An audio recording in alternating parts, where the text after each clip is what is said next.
I know many of my constituents are contacting me about the rising cost of health care.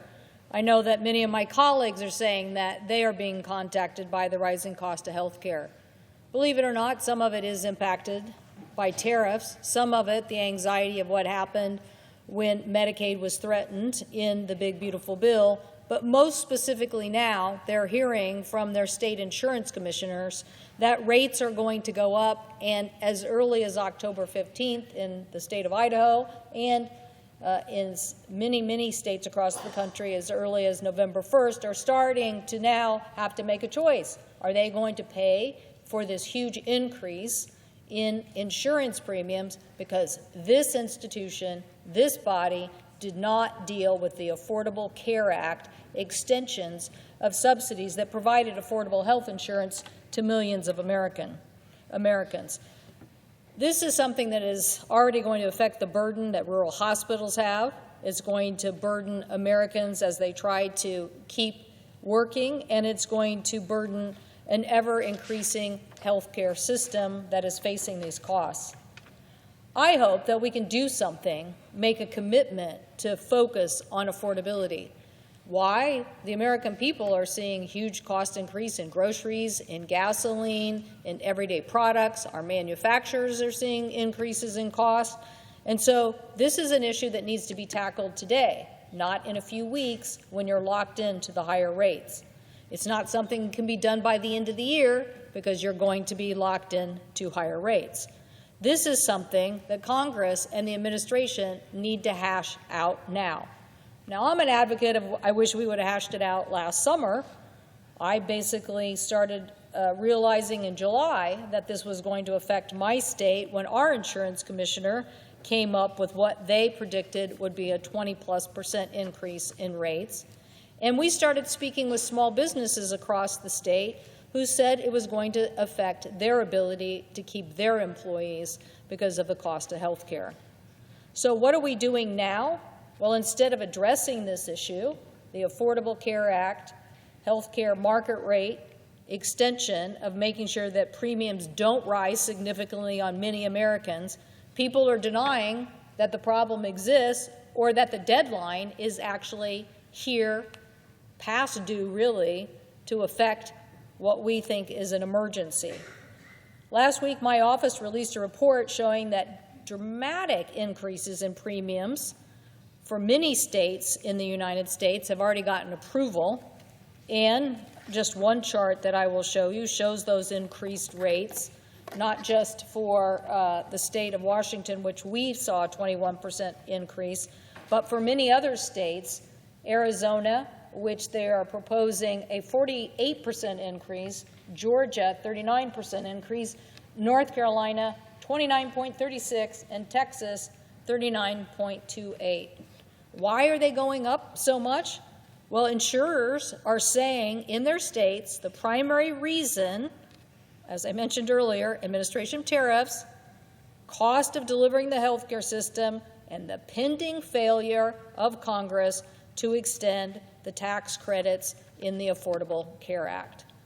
As a result, as I said, many people will be paying these higher rates, but 5 million Americans across the country, including 80,000 Washingtonians, the estimates are, will just no longer be able to afford insurance. That's the estimate. 5 million Americans across the country, 80,000 in my state will just be like, nope, can't afford insurance anymore, not going to buy it. Why is that so important? Well, because the Affordable Care Act drove down the rate of uninsured in America from about 15% to about 7%. That decrease in uncompensated care helped us reduce our overall health care costs, too, for people who are getting insurance in many different ways. When you have uncompensated care, the costs don't just evaporate and go into the sky. They're paid by the rest of us in the system. Failing to deal with this affects everybody's health care, not just those on the Affordable Care Act premium plan of extension of these credits. It affects everybody because you're increasing the cost of health care throughout the entire system. I don't want to roll the dice on this and find out what happens to many of my constituents. I don't want to find out what happens when people who don't have health insurance get sick anyway and go to the emergency room or have a devastating diagnosis just because we wouldn't act. When you think about this, the ranks of people who are in this uninsured market don't stop getting sick. They do still have costs, and that uncompensated care is what drove up the cost of our healthcare system overall. So now, as we face inflation, it's the last thing we should be doing is to drive up the cost of anything just because we have failed to act. The last thing we need to do is discover that on November 1st, that those premiums, which will go into place as people purchase those plans, is something that we can't reverse for the future because the market is a marketplace. It's a marketplace of insurance. If we want to affect this, we should affect it now.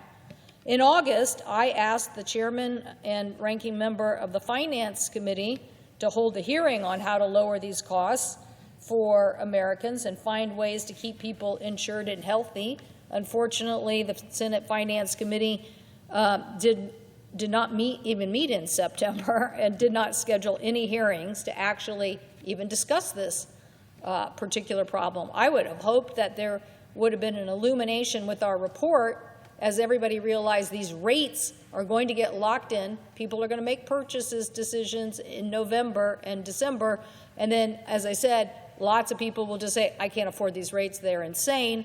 And now I'm going to just drop out of the marketplace. But yeah, I'm still going to get sick, and I'm still going to cost the hospital and the part of the state that may not even be able to afford it. I'm still going to have uncompensated care costs.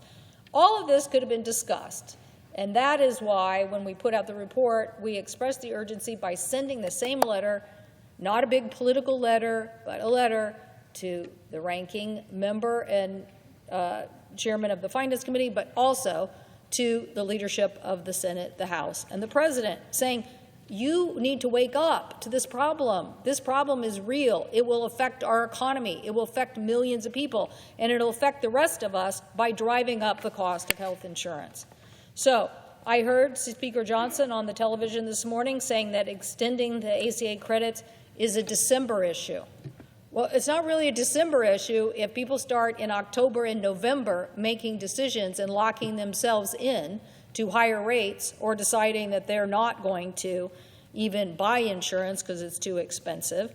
He said reforms are needed to the program. Great, we could have had that discussion in August or September, and we certainly could have it today, but I see no convening. The House isn't even here. I see no convening of people saying, let's get serious about these extensions and the high cost of health insurance.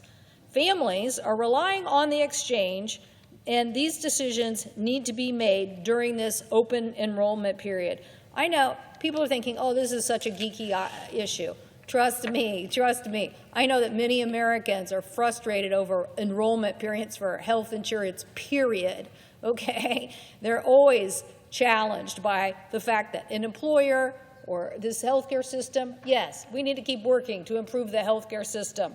But right now, we don't want to lose millions of people from the healthcare system just because we don't want to talk about it and somebody wants to talk about it later. To enroll by December 15th, you need to know what the premium costs are.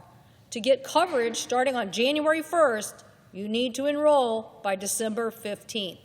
So that means you have to know what this situation is all about now.